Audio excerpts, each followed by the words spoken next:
show.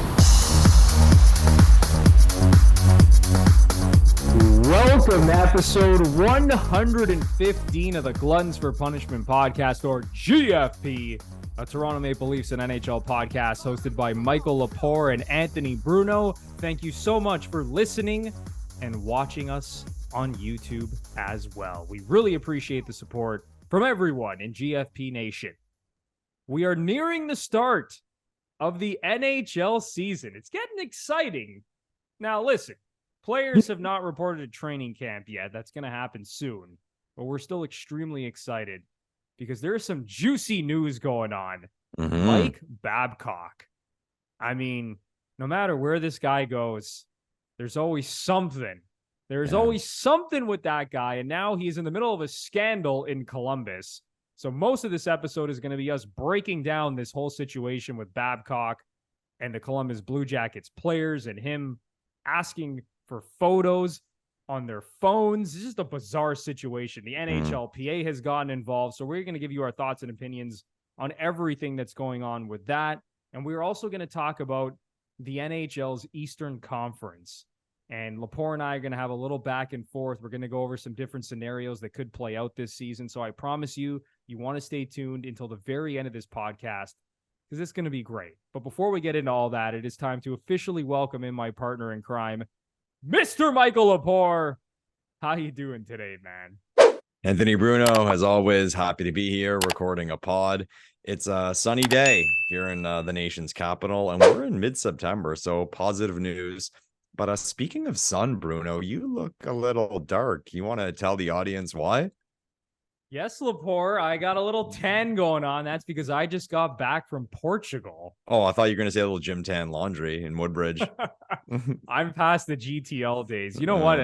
There was a point where I was partaking in a little bit of GTL. I'm not going to lie, during the whole Jersey Shore craze. Like, buddy, I dabbled in that a little bit. Yeah, you had the tanning bed. You had the tanning bed in your house. No, I didn't go that far. I wasn't like Pauly D with the tanning bed in my house. That's just outrageous. But no, I was in Portugal, so that's why we haven't recorded a pod in the last little while. But it was amazing. My first time in Portugal. Great country, great sightseeing, amazing beaches. So I would definitely recommend going if you haven't been. Yeah, I have not been, but it's definitely on the list. You see pictures and videos of Lisbon. All the streets just beautiful. They have the tile everywhere, and the Portuguese are known for that. It's amazing. So, yes, and obviously the beaches there. Yeah, definitely on the list. We'll head up Portugal. We might have to do an episode from Portugal, from the beaches of Portugal, man. Yeah, going worldwide at GFP. I love it. All right. Let's jump right into this, because this is some of the juiciest news in the NHL in a while. Yeah. And it's funny because the NHL, it's not like the NFL or the NBA with like the 24/7 news cycle, and throughout the whole offseason in those sports, it feels like it's just as busy news-wise as it is in season sometimes, which is pretty crazy. Whereas the NHL, summer hits, after the draft and free agency, it's like everyone just goes golfing and they're at the cottage, and like there's this lull. So I feel like people were just craving something, and this isn't the most positive news, honestly, because it's another Mike Babcock scandal, and Babs is up to his bullshit again. But Lepore, we have to go over this. So I'll just kind of lay the foundation real quick. So earlier this week on the Spit and Chicklets podcast, Paul Bissonnette and Ryan Whitney were talking about some texts that specifically Biz Nasty had received from anonymous players about Babcock being up to his shit again, and essentially asking Columbus Blue Jackets players, and I believe this also kind of went into like coaches and management as well. Like, these guys would come into the coach's office when they first met the guy, because keep in mind, he just became Blue Jackets head coach in the summer, and he would ask to see photos on their phone. And not only would he ask to see these photos, according to Paul Bissonnette, he would ask them to plug it into the AirPlay so that Babcock could see the photos on a large screen in his office. Okay. And Boone Jenner, captain of the Blue Jackets, responded and said, it's no big deal. Like, we're just building a relationship with Babs. Like, I didn't feel uncomfortable whatsoever. I thought it was totally fine. Johnny Gaudreau, another veteran on the team, said the exact same thing.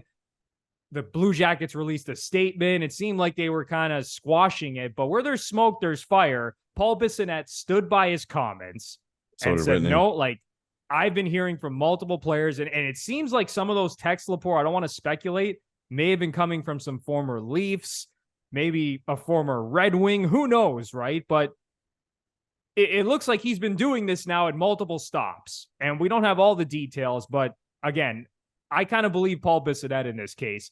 Anyway, I'll kind of go through the timeline here before I ask you for your thoughts and opinions on this.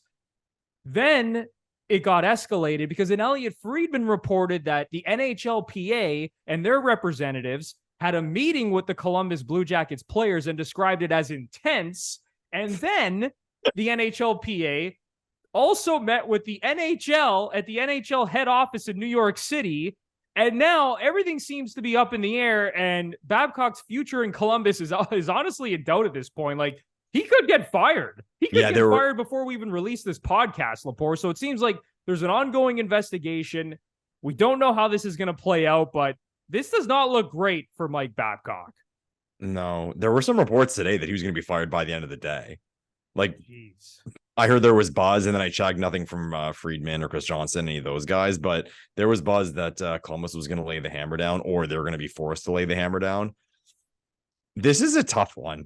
This is a real and true tough one to look from on the outside and listen to these stories, because here comes Biz on Spit and Chicklets, and it goes viral. Him informing us of what he's been told is happening in Columbus. And because of Bab's reputation, because of the stories from guys like Mike Modano, Commodore, and how much Babs is what he is, you weren't surprised the Marner story. It was like, here we go again, like you said, right? This guy, unbelievable, cannot just get out of his own way. So I'll admit it, that was my reaction. Like, Jesus, we're like early to mid-September, and this guy's already getting in trouble. He hasn't coached a game yet. Shocking, right? But what I find so interesting about it is Boone Jenner, like you said, released a statement right away, literally within hours of this news breaking. And Columbus was part of the statement as well. The Jackets were part of the statement. And people could say that, you know, that's just PR cover-up from Jenner's side and from the Jacket side. But I think it's tough because it happened so quickly, and Columbus could have made a statement and just stayed neutral. Like, we're aware of what occurred, we're investigating, blah, blah, blah. They could have given one of those. Whereas, no, they defended Babs from how I read it. They did. Yeah. And Boone Jenner, same thing. And like you said, then Gaudreau went over it again and said he had no problem with it. He was okay with it. He was just getting to know me. Yeah, like Gaudreau, sorry to cut you off, Lepore, but he said that like Babcock was sharing pictures of his family, and Gaudreau was all excited to show pictures of his family and his young child. I believe he just had a young child, I want to say, like within the last year or so. So like I guess for the veterans, it seemed like normal, but Elliot Friedman specifically mentioned in his article that the issue arose when new information came to light that the younger players on the team were not exactly comfortable with this. Yeah. It's tough because all it takes is it's all interpretation. So if one guy's like, yeah, he just wants to get to know me, look at my pictures, another guy might take it as, why the fuck do you want to look at my pictures? So then if you get that guy texting Biz, and then, you know, Biz reads it how he is. So I don't necessarily think Biz was just lying. I mean, I'm sure he appreciated the content, and then he was going to, I wondered that though, when him and Witt responded on Twitter to when Columbus was defended. Now I was thinking, is this for content? I'm not saying 100% sure it was, but it crossed my mind, like, for them, it's beautiful. It's magic. They're going viral, like that, right? That R-rated tweet that Biz Nasty sent back, like his response. Like, I mean, I could go find it and read it now, but I'm sure most of you hockey fans have probably seen it. Like, I kind of had the same thoughts as you, Lepore. I'm like, wait, is Paul Bissonnette just doubling down here and sending out this ridiculous response, and this is just all a content play? Yeah. But now that we see this investigation that's been opened up, like, there is clearly something here. And that's why off the top I said that I believe, honestly, what Paul Bissonnette is reporting, even though he's kind of crazy. He's maybe not the most trustworthy source, but where there's smoke, there's fire, especially with Babcock. Yeah, it's so interesting. It'll be so interesting to see how when it comes out, because again, Columbus was so quick to defend it, but they have to be running their own investigation. I mean, if I was the president or general manager of the Columbus Blue Jackets, I would be on the phone with each and every player saying, what happened at this meeting? Were you comfortable? Were you uncomfortable? And go from there. Because even, I guess the NHLPA is going to get involved since this has to do with players, but him being fired, it'd be kind of strange now since Columbus defended it already, because that's the decision. I mean, the NHL can't make Columbus fire the coach. I'm sure maybe the NHLPA can put something forward. But then if that's the case, like the NHLPA would only move forward with something like that if this really affected the players in a negative way. And if that's the case, well, then Columbus would want to fire him. So I guess it'll get figured out, but very tough situation to analyze. And I think we'll be able to make our judgments simply on the result. If Babs is fired, because then we talk about this all the time, Bruno, coaching in the NHL, coaching X's and O's, the P1, P2, P3 bullshit. It's all crap.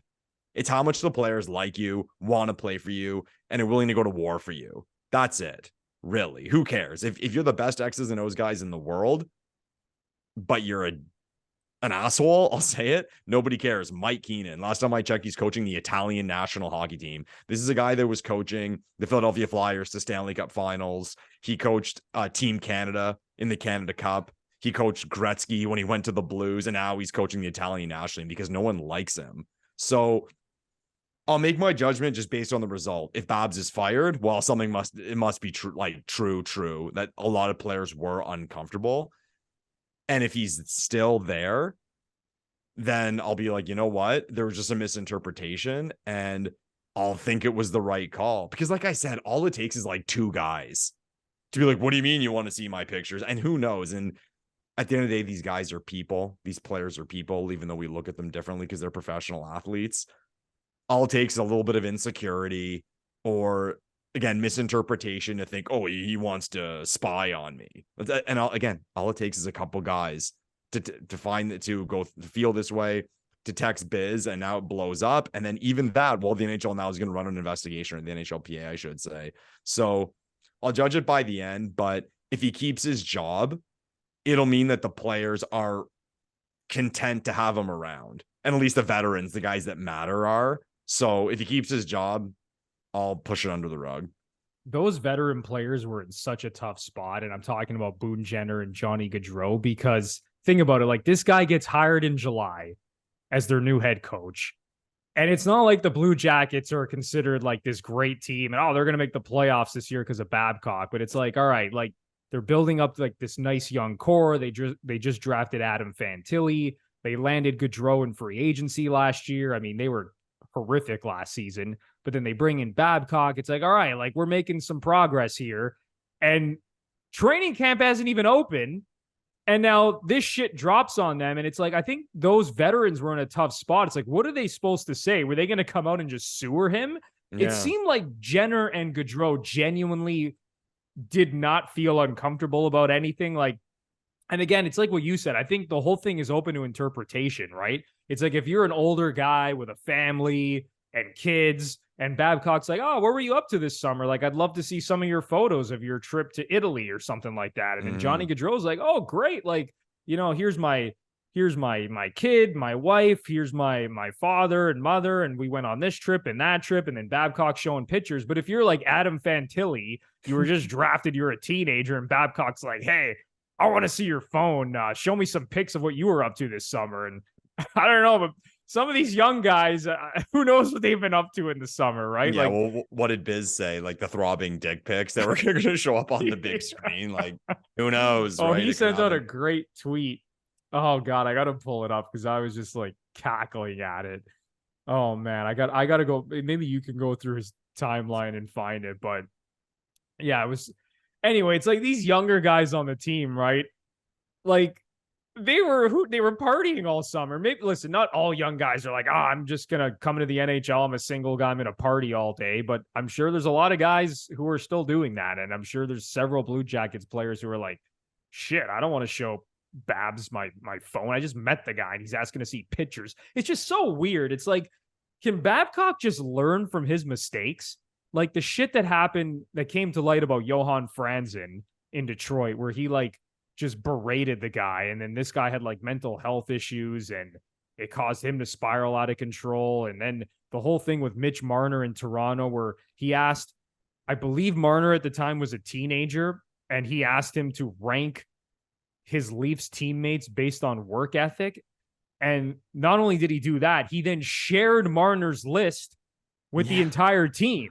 And then it's coming to light that he was also doing this in Toronto, the whole pitcher sharing bullshit. Like even Nazem Kadri came out.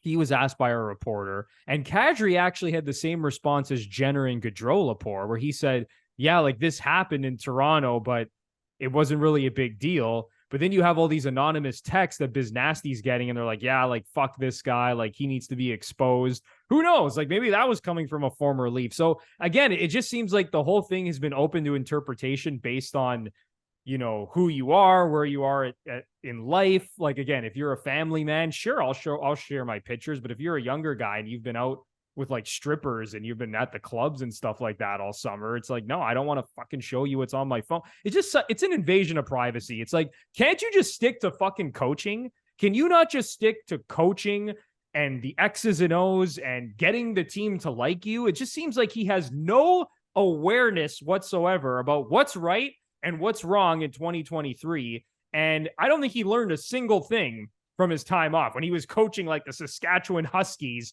the university team, and waiting for his next NHL opportunity. I don't know. I don't think the guy has learned a single thing since he's been out of the NHL. It's time for a quick break because today we're here with a sponsor for your bouncing bundle of joy. No, we're not talking about a baby. We're talking about your baby makers. That's right. Today's show is brought to you by MANSCAPED. But just like babies, your delicate little guys have sensitive skin and deserve products that are not only skin safe, but made with safe ingredients. That's where Manscaped's Platinum package comes in. From razors to shower care, this package goes above the gold standard for your body hair. So treat your beautiful boys to the world's finest toys at manscaped.com using our exclusive code GFP20 for 20% off and free shipping. Lepore, Manscaped just doesn't miss. They do not miss, Anthony Bruno. And let's face it, when you're taking care of your baby makers, you want to use quality products. Take some time, look at the Manscaped labels, and you will see it's all A+ ingredients. Some of these other companies, it's an absolute fucking encyclopedia of shit that's put in there. You do not want to put that on your boys. You want to make sure your boys can swim. So go ahead, manscaped.com, use the promo code GFP20 for 20% off and free shipping. If you're not treating yourself to some Manscaped products, I don't know what the hell you're doing, because you're going to look good, you're going to feel good, and you're going to play good by going to manscaped.com and using our code GFP20 for 20% off and free shipping. Go to manscaped.com, use code GFP20 for 20% off and free shipping. You will not be disappointed. Yeah, you'd have to see exactly what the verbiage was and how he delivered it. Hey, man, I'm happy to be here. I'm happy to be your coach. Let me learn a little bit about you. Show me some pictures of you. You married, man. You got a dog. You got a family. You know, show me what you did during the summer. If it was asked like that, I mean, really, what could be taken that way? Yeah, like that seems innocent enough.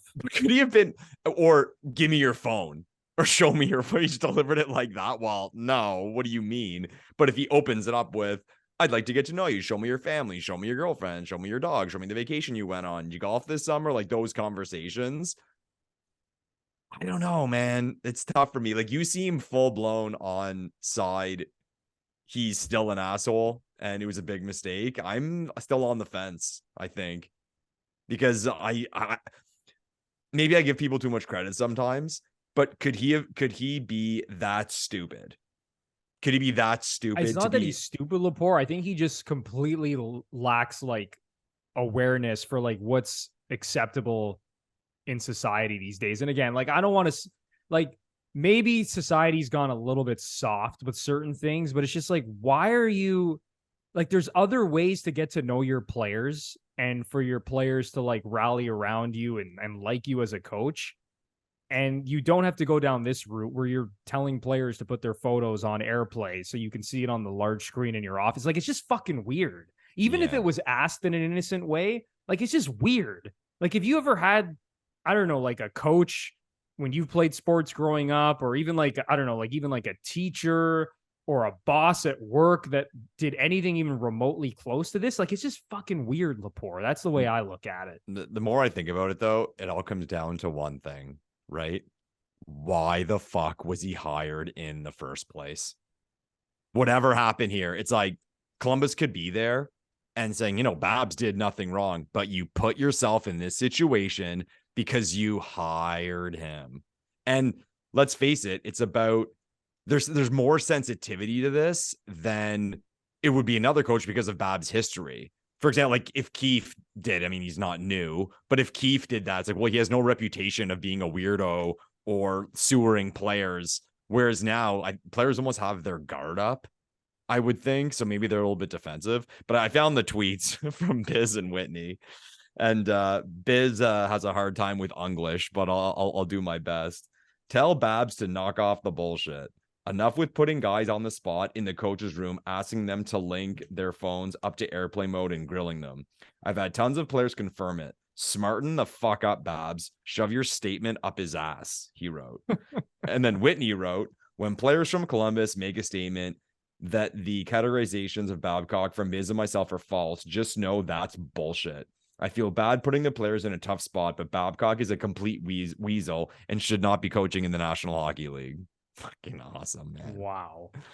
Yeah. And you know, one of my favorite tweets of this whole saga, it came from Mike Commodore. Oh, fuck, and here we literally go. all he said, Lepore, like this had me laughing. And it was literally two words. He said, morning, folks. So it was the morning after all this shit went viral. He wakes up and just tweets out, morning, folks. And you know exactly where Mike Commodore is going after that, because he is like the poster guy for everything to do with Mike Babcock, because he is like the first NHL player who's publicly come out and like sewered him and sort of exposed him for who he is. I don't know. It's like, are we being a little bit unfair as just like a hockey community towards Babcock, Lepore? Like, is it now just like open season on him because of the stuff from the past? So it's like any little misstep this guy has now, is there a case of like it just gets blown out of proportion because it's Babcock? Well, like, that's exactly it. And that's what I was referring to with why Columbus hire him, because they should be aware of that. But I don't know. And again, we can talk about this all day about coaches and the relationship with players. So I'll tell a story, Bruno. So back in the day, I had I'll call it a connection with the Columbus Blue Jackets, right? And I remember they were playing the Sens, and there's the area you can go down under the building where all the players come out and they sign autographs. Rick Nash was there, and I was speaking to one of the players, and out came Hitchcock. Okay. And he just was like, oh, fuck, here comes Hitchler, is what they called it. And just, he was just rolling his eyes and talk about how the entire team hates his guts. And here's the Columbus Blue Jackets, who are, you know, pretty shit all the time. And they have this coach that they hate. Right. So I don't understand. We talk about this all the time with these coaches.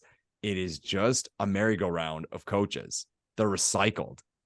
Hire a guy from the CHL, hire a guy from Europe. College hockey is huge now in the States, in the NCAA. If you could, I'll say it, it's probably a harder job to coach in the NCAA than it is the National Hockey League. You're a coach, you're a GM, you're a recruiter, you're dealing with boosters, a university, everything. But you never hear, oh, so-and-so from, I don't know, Boston College is now coaching the Philadelphia Flyers, right? I mean, there are examples, but you know what I'm saying, where you think that would be more the trend. And you look at the NFL, it's always the coordinators, right? It's like, okay, which team had the best defense last year? Well, that defensive coordinator must be good. So then he gets a shot somewhere to be a head coach, which it's fair. At least you're giving guys a shot and it's new blood. But hockey's weird, man. I don't know why they do this. And in the case of Babs, okay, what a fall from grace. This guy, man, Absolutely, I remember. man. It's crazy where he was when Canada was winning Olympic gold medals and all the success he had in Detroit, and even his, when he first kind of came on the scene with that run with the Anaheim Ducks, and now to see where he's fallen. You nailed it, man. It's insane. Man, he was like, and it sounds kind of weird now, but at that time, it was essentially no debate. Babs is the best coach in the National Hockey League. No debate based on the style Detroit played and, getting picked by Canada. And my point with the Canada thing, people always say, oh, look at the team, the coach. Well, every team Canada is amazing. But the fact of the matter is, important hockey people picked that guy to be the coach. So that there's a reason for that. And then the Leafs, here the Leafs with all these young players. Everyone knows they're on the rise, the excitement. And he leaves Detroit to come to Toronto. And man, like, do you remember, we were all glowing, weird to say we were all glowing after a loss, but when they lost to Washington, that game 6 in overtime, and the players were doing that stick thing, and Babs I think he did like kind of like a wave or a fist pump, and the crowd went crazy. And it was like, oh my God, Babs is going to bring us to a cup. that was the feeling. Lepore, I don't care who you are. Like, there's not a single Leaf fan in existence that was not excited when the Leafs first hired Mike Babcock. Don Cherry was singing on him coach's corner, just in ecstasy when he was hired. We thought like, hey, this is it. Here's this guy taking a chance on Toronto. I mean, the numbers, I'm sure, enticed him a bit. And by that, I mean the financial numbers. But weird, man. You think of that summer. Remember, it was almost like he was a big free agent.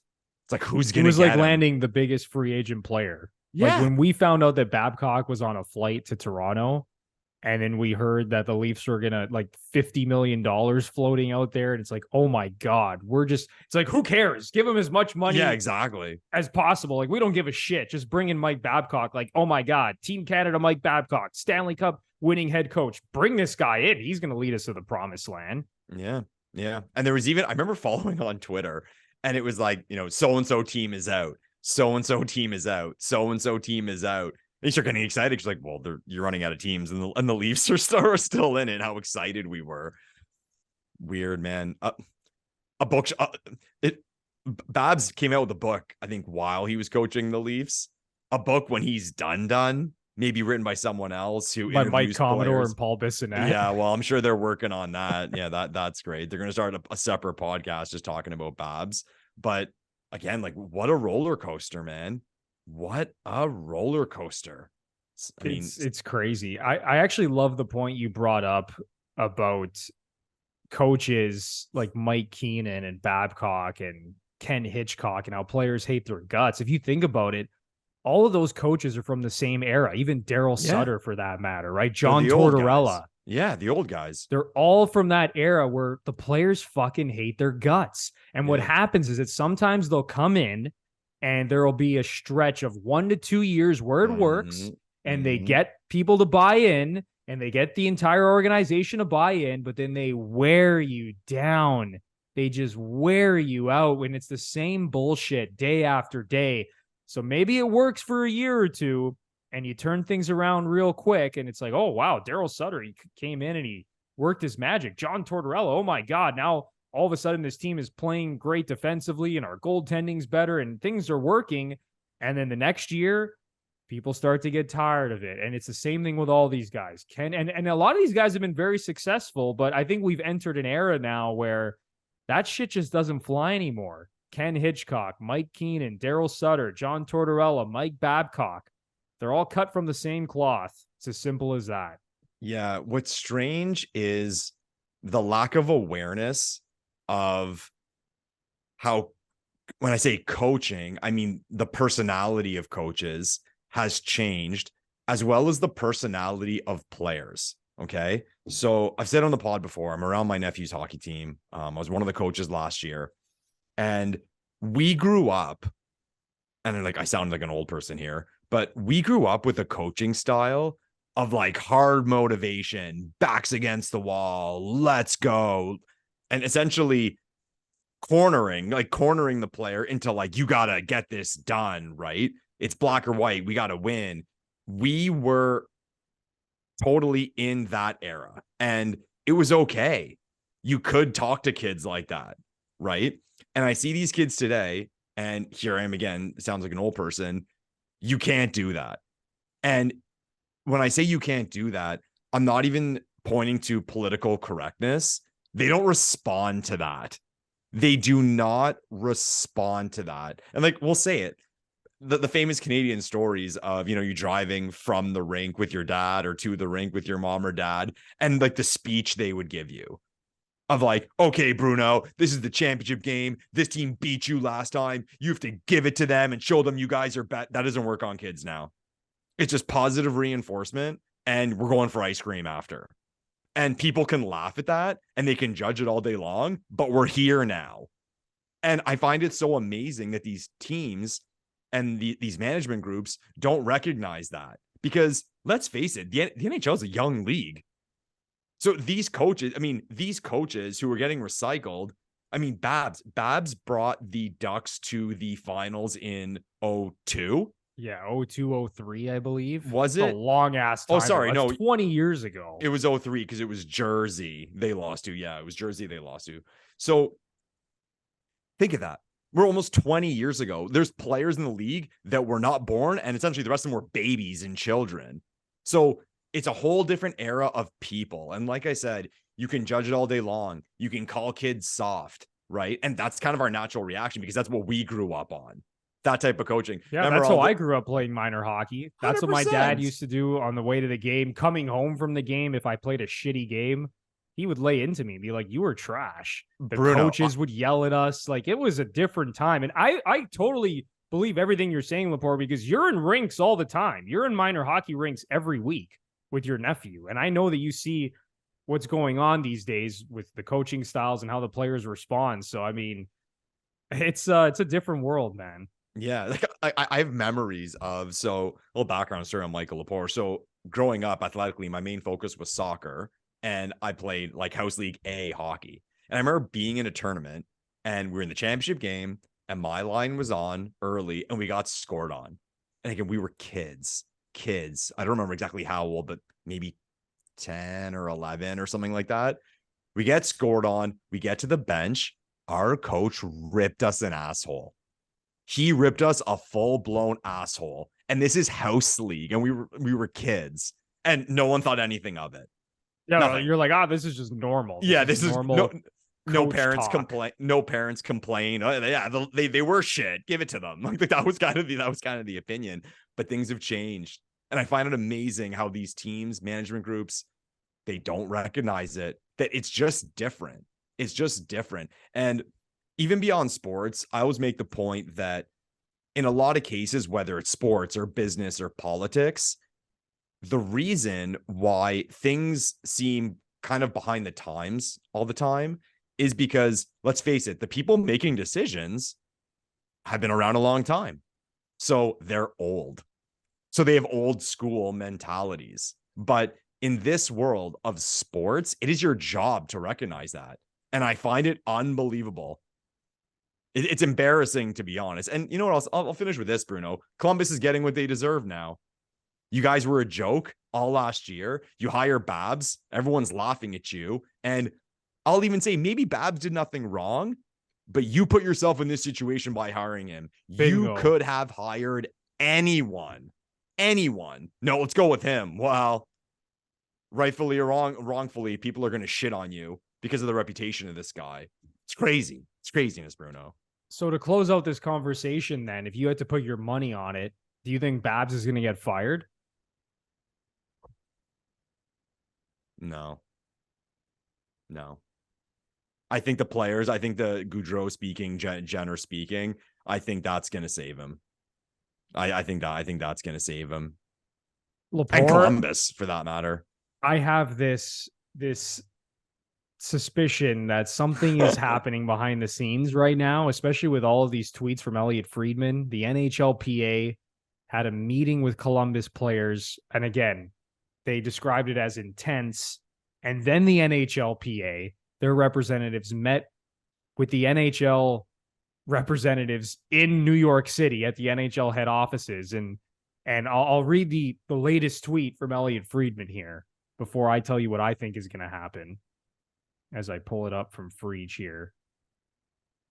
So NHLPA officials Marty Walsh, Ron Hainsey, and Don Zavello met with the NHL earlier today at the league's New York City office regarding the matter involving Mike Babcock. During this meeting, we provided the NHL with an update on our ongoing review. We do not have any further comment at this time. This thing it should not have gotten this far. And because the season hasn't started yet, I think this gives the Blue Jackets an out here. I think they're going to fire him. I actually think Babcock is going to get fired before training camp opens. Like, we will see what happens over the next 24 to 48 hours, but I have a weird feeling that he is going to get fired and that this is not going to end well. You know what just popped in my head is kind of interesting. So Ron Hainsey now is in this role. Former Toronto Maple Leafs defenseman Ron Hainsey, who played under Babcock. Interesting. And just to remind everyone, Hainsey was Morgan Rielly's defense partner on the top pairing. Yeah, so. Top pairing defenseman. Added to the list.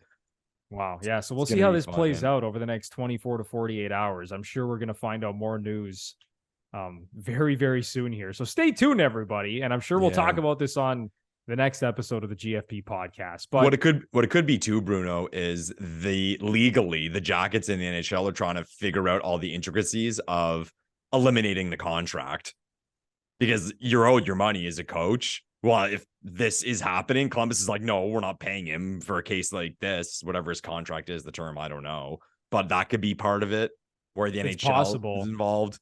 I just think if he wasn't getting fired, like, I think this thing would get squashed immediately, like it appeared to be when the Jackets released that statement. But now that the NHLPA is meeting with the Jackets, meeting with the NHL, like, it's just bizarre, man. I just think something is happening, and I have a weird feeling that he's not going to be head coach of the Blue Jackets for the upcoming season. It's just crazy.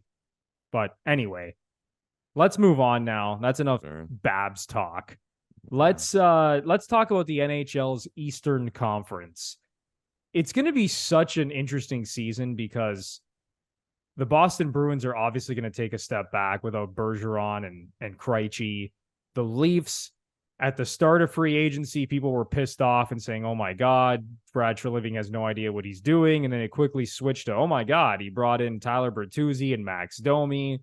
And now the Leafs look like they're a front runner again. And then you have Carolina, who's just good every year. You have the Devils, who look like maybe the best team in the Eastern Conference. Like, they're a damn good team. And I know they did nothing in the playoffs last year, but they look like they're one of the teams to beat in the East.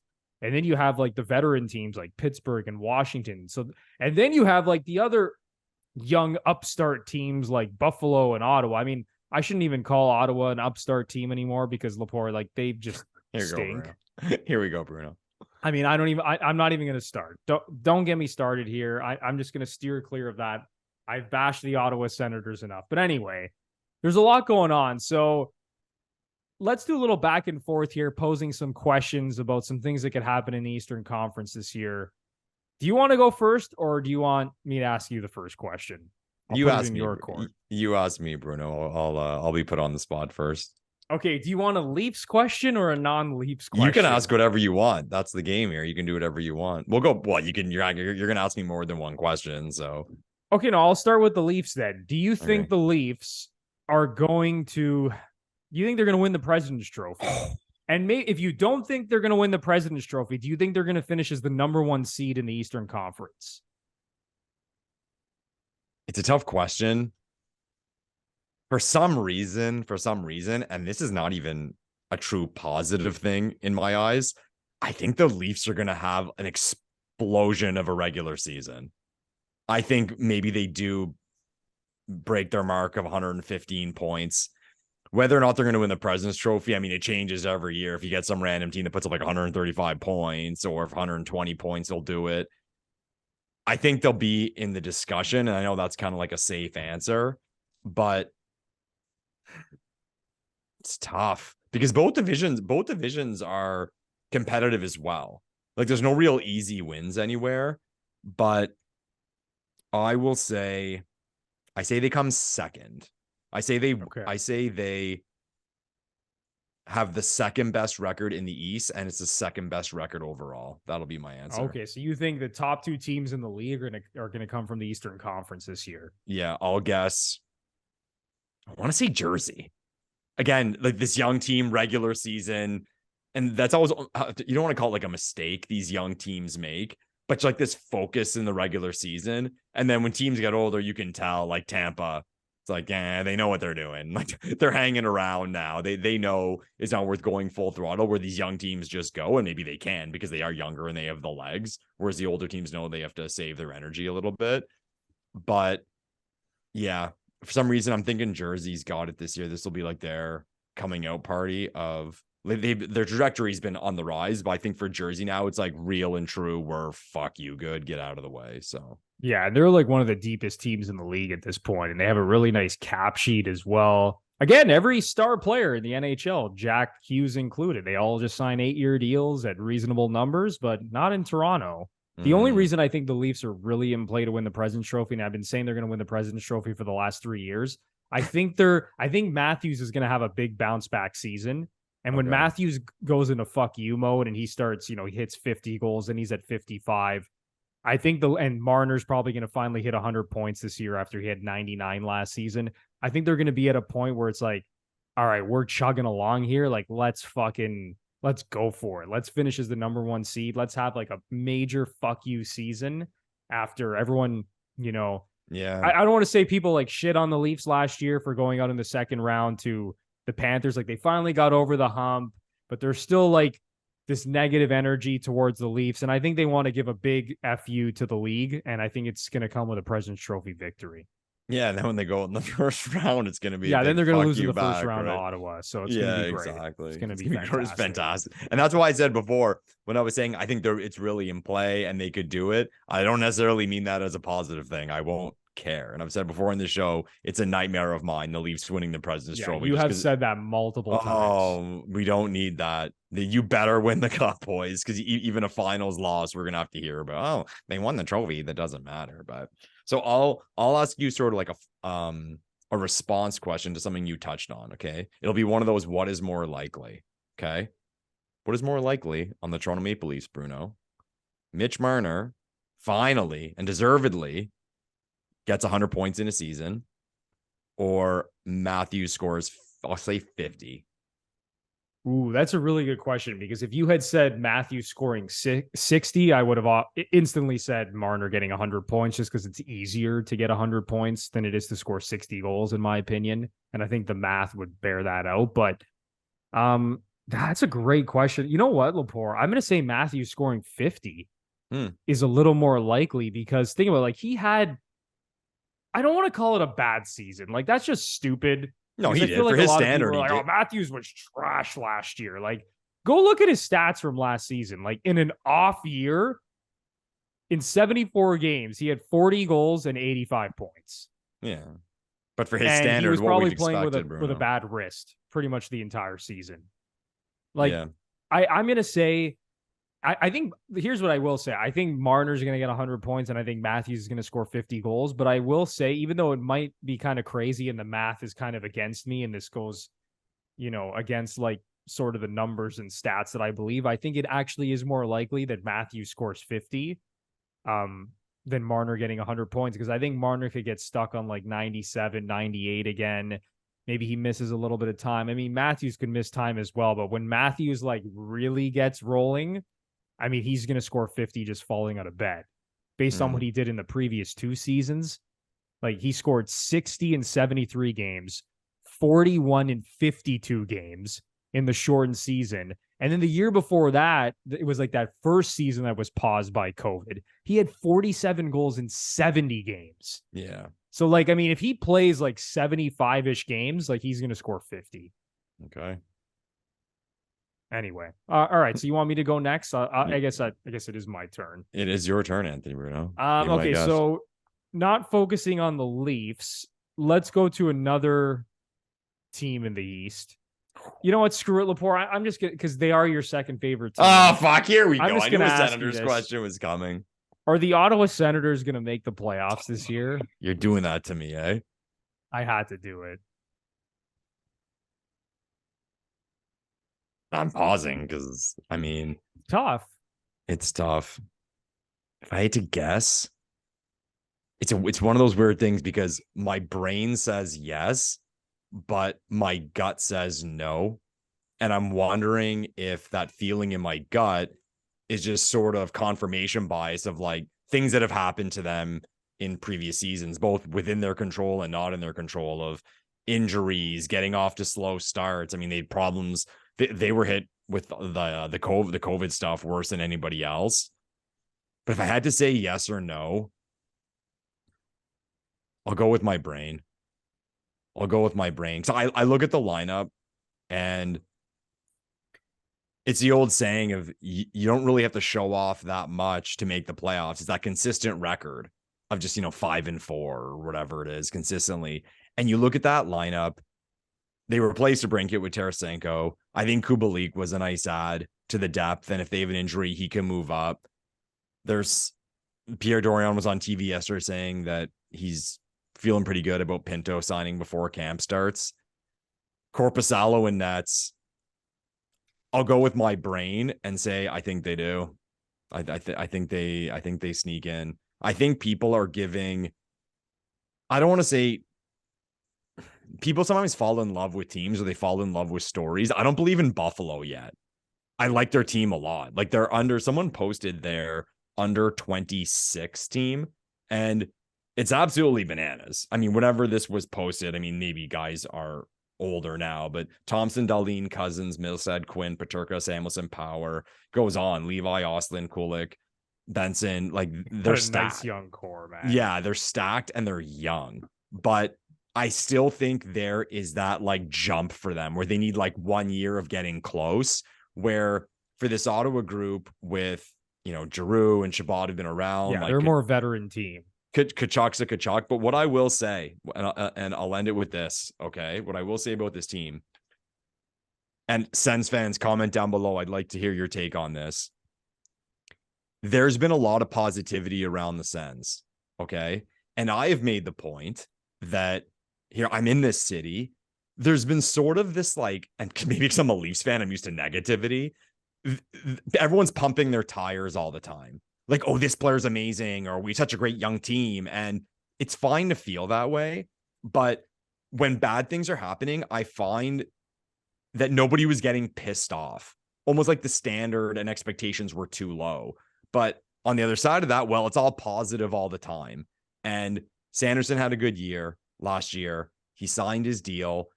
Sens fans are expecting Stützle to get 100 points this year. Brady Tkachuk's a year older. It's a full year of Chychrun.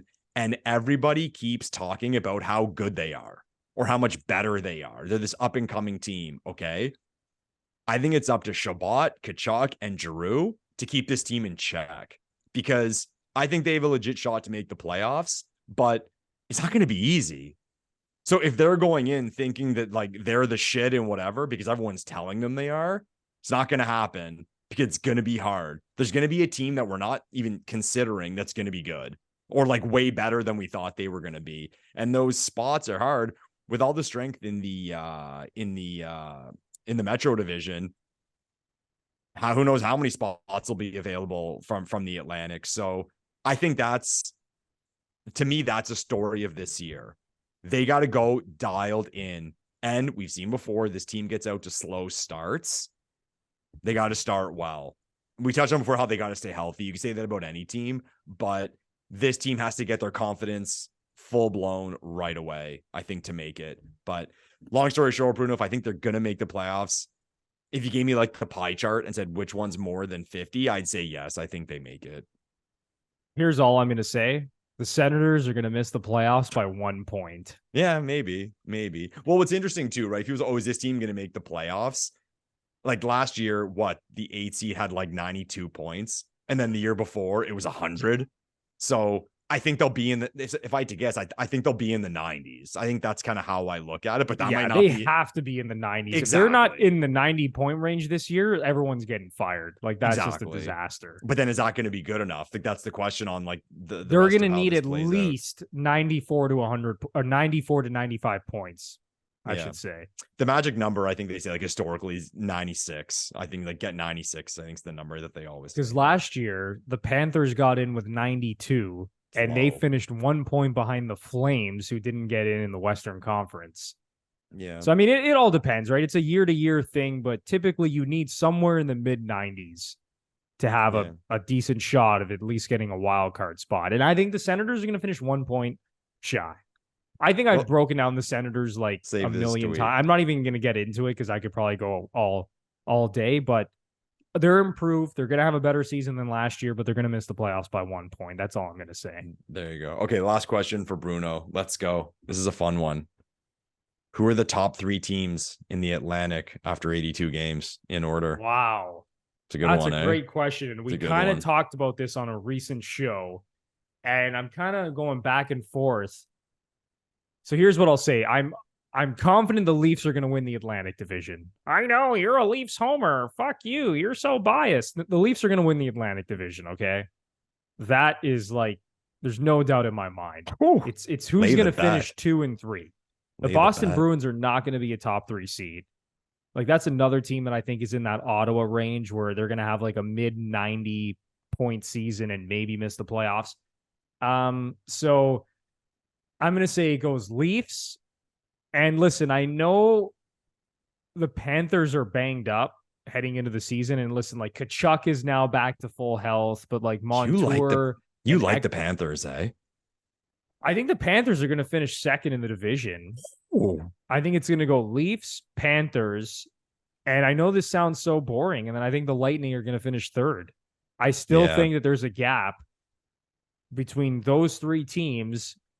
And Boston would be in that tier if they didn't lose their top 2 centermen. But then you have Ottawa. Ottawa, they're going to be good, but I don't think they're going to be quite good enough to get into that top 3. Honestly, if Stützle comes out, I mean, Stützle had a great season last year, but if he comes out and has like 100 points and solidifies himself as a star in the league, then maybe that, upsets my prediction of those top 3 teams. But I know it's boring, Lepore, but I got Leafs, Panthers, Lightning, 1, 2, 3. In the Atlantic.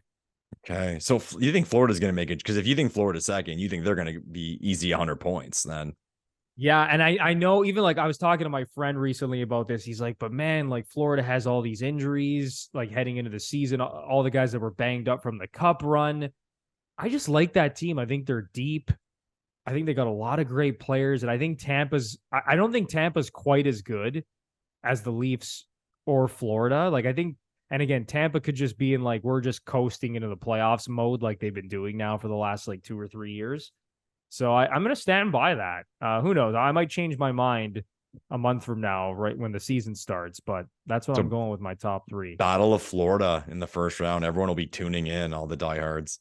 Oh, I can't wait. Anything else, Lepore, you want to get off your chest before we wrap up this podcast? I think I'm good, Bruno. I think we kicked the shit out of Babs enough with regard to getting things off our chest, but that was fun, man. And like you said, I won't be shocked if by the time this gets posted, there's more news on Babs, whether he's staying or going.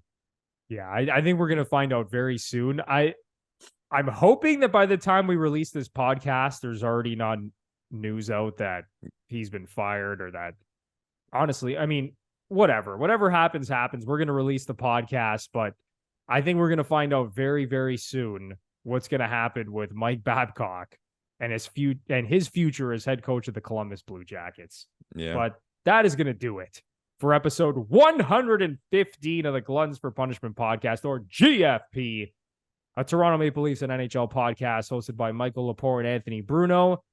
If you're a longtime listener or a new listener and you really enjoyed this episode, it would do us wonders if you give us a 5-star rating and review on either Apple or Spotify. And if you're watching us on YouTube and you really enjoyed the content, this is so simple, but we would appreciate it so much because it helps immensely on YouTube. If you just smash the like button, subscribe to the channel, and while you're at it, ring the notification bell so you know exactly when the GFP podcast is posting some new content. And we want to hear from you in the comments what you think about the whole Babcock situation and even the other discussion we had about how the Eastern Conference is going to play out this season. So we'll be back next week with our next episode.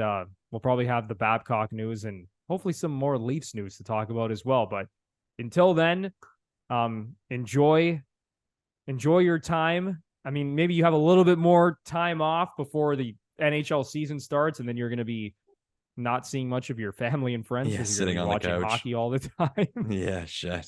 Sportsnet now knows. Yeah, I'm getting emails every day. Don't forget to renew. Oh, you're getting renewed. Yeah, awesome. So we have about another month before we're just going to be watching hockey every single night, which is not a bad thing, but you have a little bit more time to see your family for the time being. So for Michael Lepore, I'm Anthony Bruno. We love you, GFP Nation. We'll talk very soon. Until the next one, have a good one. Thanks, everyone.